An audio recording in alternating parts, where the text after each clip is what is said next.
Hello? Hi, good to see you again, guy. Do you know why you're here? I learned last night, but I was a little surprised before.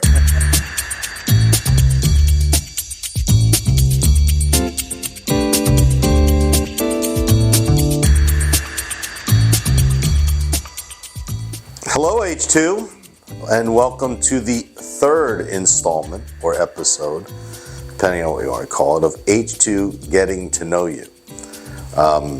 Today, I am so happy to be joined by Enrique Hazel. Thank you. Nice to meet you guys. Enrique joined us in February of 22? 22. 22. 22. He is the founder of Endeavor Physical Therapy in the greater Austin area. And we worked a joint venture partnership with him. And I can tell you, I've enjoyed our partnership and friendship as much as any other. And it's been great to have him on board since then. So tell me about your early years. Let's start with I try to do this different. We'll go with the early years of your life. What was that like where you grew up? Early years of my life, I grew up on St. Croix, U.S. Virgin Islands. I stayed there till I was about 8 years old. And then my birth mom died, and so I moved to St. Thomas with my dad, and we stayed there for about 2 more years. And then my dad was like, Puerto Rico or St. Martin? Our family roots are from St. Martin in the Dominican Republic, so he's like, oh, we're going to St. Martin. So we went there to live on a farm, and my dad was like, I'm going to retire and raise goats and sheep and chickens. We had 1,000 chicken. Did you really? Oh yeah, it was a lot. We had a lot. We never wanted for egg. Or chicken. We had some cattle, but cattle. Did you farm yourself? I did farm myself. I connect with the Texans a lot because I think they're shocked because I know a lot about farming, which I shouldn't know about farming. But in the Caribbean, we're very. I didn't know the Caribbean was big on. It was, yeah, chicken farming. Not as much anymore, but we grew up in a time when we did that, and it was in those days you can you kill your chicken and. Take it down to the local HEB or Pueblo or local grocery market, and they would buy it. So and they would buy it from you. Yeah, that's how we made our living, actually, with subsistence farming. And so I was talking to Bob outside there, and me and Bob share a story about outhouse in St. Martin. So in St. Martin, we had an outhouse. And, come from St. Croix, which is American territory, and you go to St. Martin, back then, it was like, what is an outhouse? It's French. French and Dutch. Our family's from the Dutch side. Right. And so, I was like, what is this? What is the toilet? And my mom was like, nope, this is the toilet. It's a latrine. I was like, what? It's an outhouse. And so every morning my day began at like 5 o'clock. I grew up in a Catholic family. My mom would pray for 15 minutes and then we'd feed the animals, take the animals out, and then go to the well, bring water back for everyone that's staying home that day, and then feed the animals with water. And then the boys would take a shower at the well because, we didn't have a shower. And then we'd go to school. And that was, I call St. Martin my formative years because I think I developed a lot of hard work. And I think because we didn't have much, it really helped kind of, give a good foundation. Do you fish too? A little bit.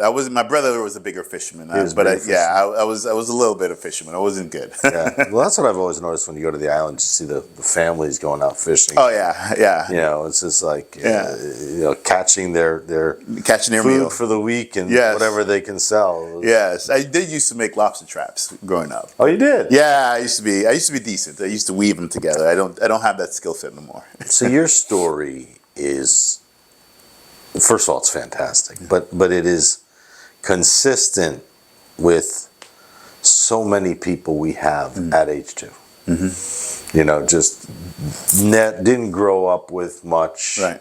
And have kind of, I think our private equity partner likes to say, H2 is the scrappy little team. Like it's the team of scrappers, right? Like, you just sat there at a young age and you just said, I'm going to battle my way and find a way to make my way in this world and to be successful, which you clearly have been.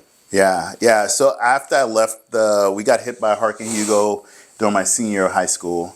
And so my mom got tired. Hugo was Cat 4. It was pretty bad. It was so we had moved back to St. Croix because when my father died, we had no income at all. So, but in the U.S. territory back then, if if we went back, you could at least get my father's SSI. So like, oh, we get something in St. Croix. So we moved back. Hugo hit us the senior year of high school. And so my mom got tired of seeing me walk around the island with a machete and some soccer cleats. So he's like, you're going to go live with your sister in Texas. So that was my first intro to Texas. And then And where was that?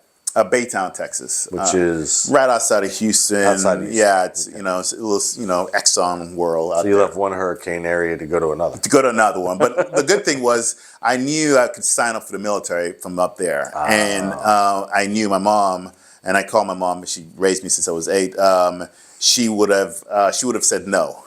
And so at 17, I signed up. I was like, well, I got to go to college. So that was my way to figure out what I was going to do. Because my original intent was to be a pilot, but I wear glasses. So right, you can't do that. You can't do that. And so I figured I'd join the military and learn, mature some more. I was What year did you join the military? 1991. I was 91. Yeah, I tell people I was only mature about 2 things in life. I was going to say pretty violent times. It was coming up there. Yeah, it was a rough time, but it was good. You know, I think I joined the military. It helped me mature because the only mature thing I knew at 17 was I wasn't ready for college. Mm-hmm. I mean, I think I could have done the work. I just knew I would have failed out. So I would have partied too much. Right. So joining the military was very formative, and to this day, where I am today. So. Right. So I joined.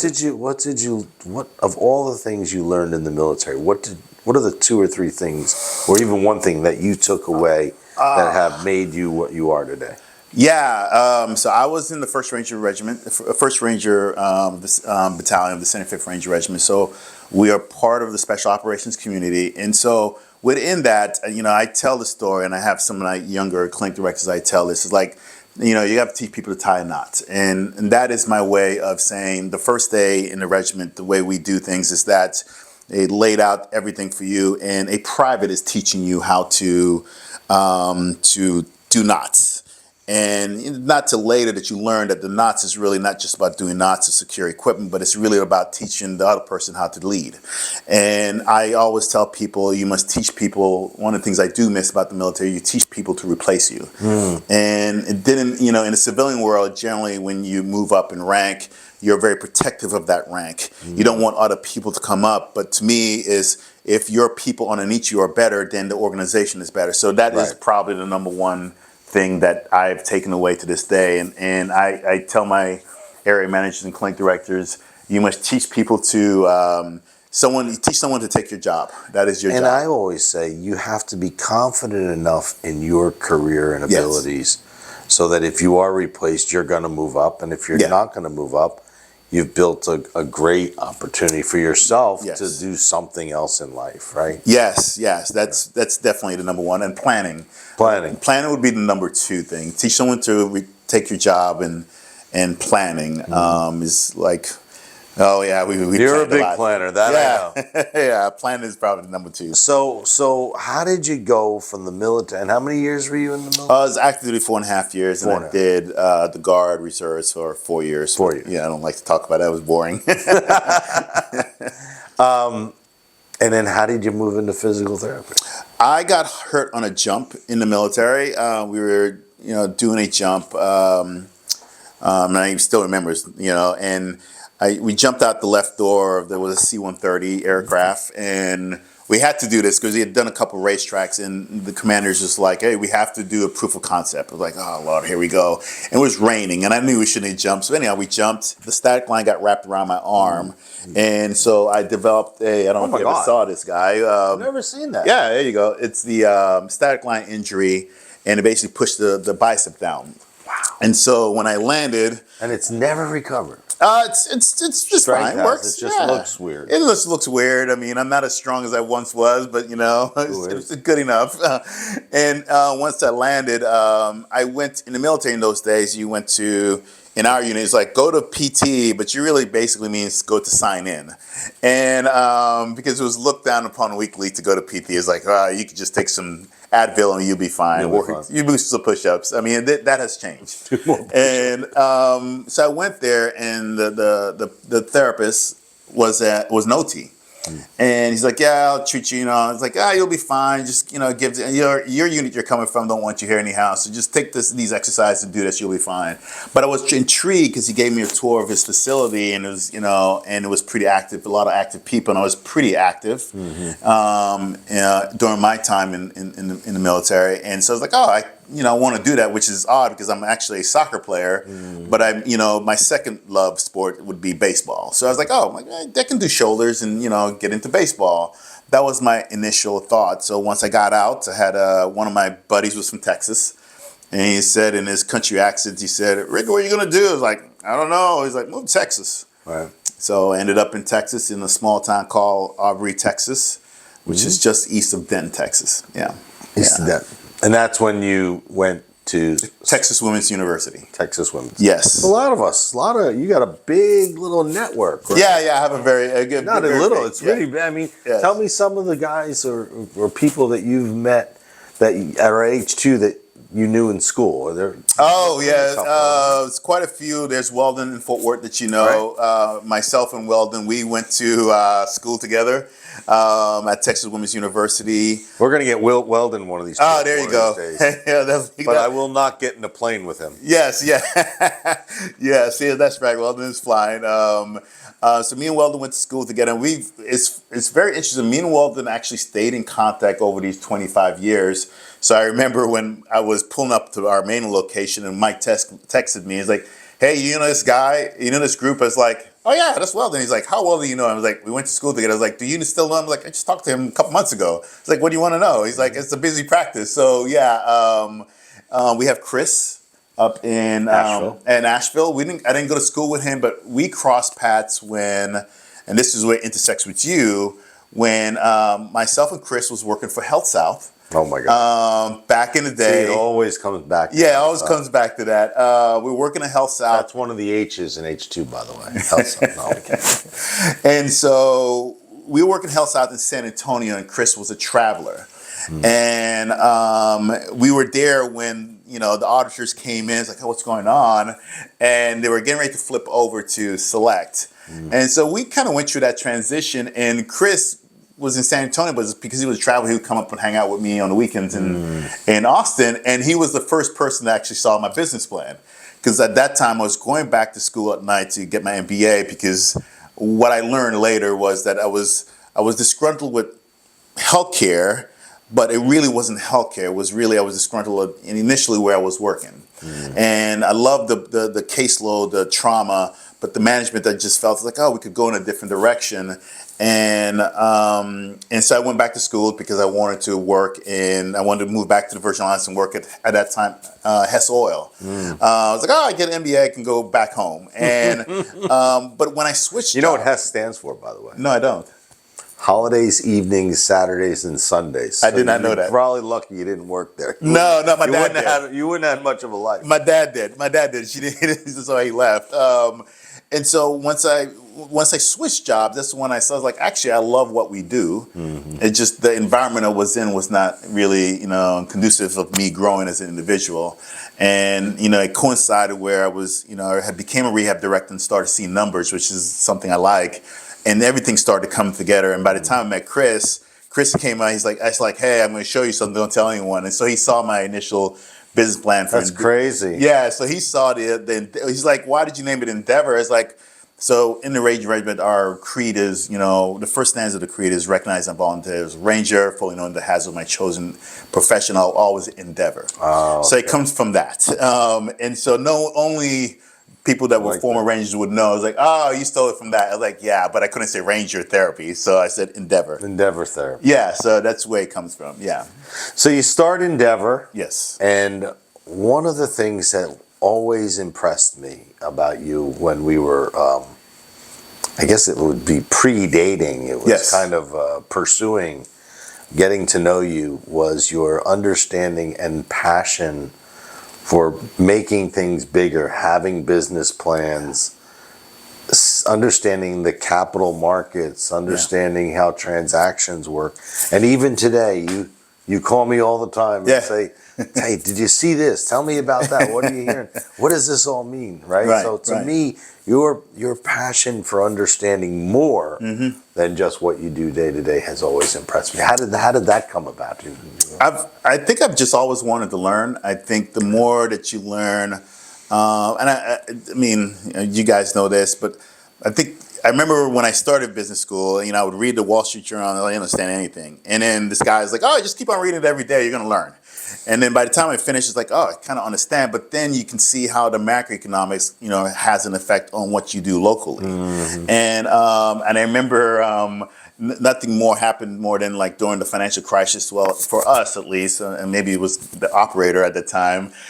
In '09, we were struggling. We had one location, and I remember going to the bank, and I was like, "Hey, I need a loan." I was like, "For what, Enrique?" I was like, "If you don't give me a loan, we're probably not going to be in business." But understanding, you're like, "Hey, I needed to inject some cash into the business, and in order to continue to grow, and how we would, pay that back."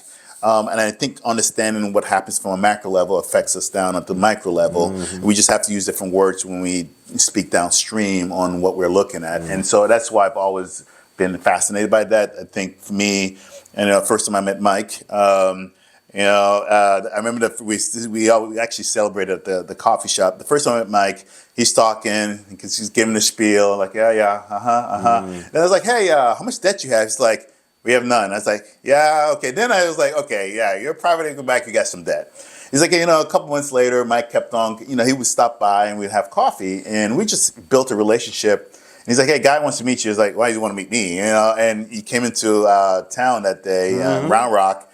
And I remember the first question I asked you was like, so how much debt you got? He was like, we have none. I was like, almost. Yeah. Well, it was almost none at that time. I was like, I was like, we're going to grow. We'll have debt, but we'll manage it. And to me, that was the first time I heard about managing debt and for me, I think your job and Tim's job is the hardest, protecting the balance sheet. And when I hear a CEO, someone who's a leader saying like, hey, we have to protect the balance sheet. If we protect the balance sheet, then therefore the stress on the downstream is less because we have a good balance sheet. If you have a bad balance sheet, then I'm going to ask my therapist to see 100 patients a day. I mean, that's an exaggeration, but that's really I like to learn. That's kind of my big thing. Yeah. Well, this has been great. I like to close with a culture type question.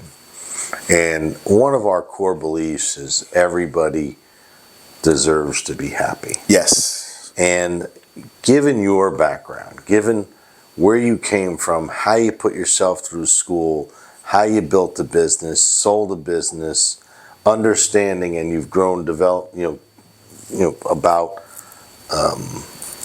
capital markets and financing and using debt and all the things that you've been through. What advice would you have for young kids out there, young therapists out there, in terms of, you want to be happy, but what should you be doing to plan for the future? Because this is all part of why we have the personal and professional development seminars. Yeah. Once every other month or so. I think, honestly, Guy, I think that's a great question. And I actually... Sorry, I didn't prepare you for that. No, that's okay. This is a great one. A great question because I think too often younger clinicians, and I'm speaking to the clinicians, we think in time increments of now. And I like to tell young clinicians, like, no, I need you to start seeing yourself in 5 years and 10 years and work your way backwards. And in the military, something we learn is backwards planning. And I think too often, young clinicians come in backwards plan from, hey, 1 year out. And it's like, see where you want to be and what are the steps you need to do to get there. I think that has helped me, at least backwards plans, like, okay, I need to get this cohort to X clinics. How do we get there? And then if you backwards which you've always done with me. Right. And I think patience and just, reaching out to people and just having a conversation. I think those two things, plan, think further in the future rather than, just about today. Because is backwards planning, I thought I was going to wrap it up, but this is an interesting question. Is backwards planning part of the training that you got in the military? Yeah. Or is it, so they actually have a... Oh yeah, right. yes. Right. Yeah, backwards planning and, oh yeah. So I'm going to ask you, for career development, would you do a backwards planning course? Oh yeah, I'll do it. I'd love to. For the people out there to hear, how do you backward plan? Yeah, it's a strange concept, but it's like you work from the end and you work backwards, and then you build your timelines backwards. And I remember even when I did my business plan in business school, and I flipped it around and I gave it to the professors, like, I haven't seen this before. I was like, well, it's backwards planning. He's like, yeah, I know the concept, but it just looks weird, but it works my mind that way. Right, where you want to be. Yeah, it helps me. Well, this is fantastic. This is great. I appreciate it. Yeah. Great, buddy. Thank you. Thanks, I enjoyed it much. Yes, Appreciate thank you. Thanks, everybody. Thank Bye-bye. you.